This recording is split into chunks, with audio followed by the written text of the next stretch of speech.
ملون راجہ سنگھ کو دھمکیاں آمیزہ کالز کرنے کے الزام میں NRI حیدرآبادی نوجوان گرفتار۔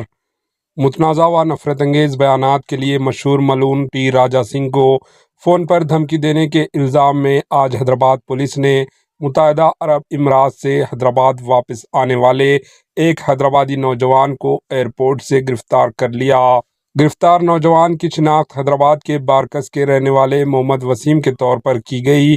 ان پر ملون راجہ سنگھ کو فون پر دھمکیاں دینے کا الزام ہے۔ قبل ازیں BJP نے رکن اسمبلی کی Hyderabad cyber crime police station اس سلسلے میں شکایت درج کروائی تھی۔ پولیس کی جانب سے کی گئی تحقیقات میں ملزم محمد وسیم کی IP ایڈریس کا پتہ چلا تھا۔ لک آؤٹ سرکولر جاری کیا اور تمام ایئرپورٹس کو الرٹ کیا گیا تھا۔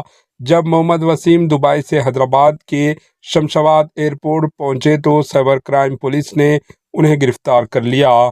Bureau report AHN news. AHN news کو لائک کریں، شیئر کریں اور سبسکرائب کرنا نہ بھولیں۔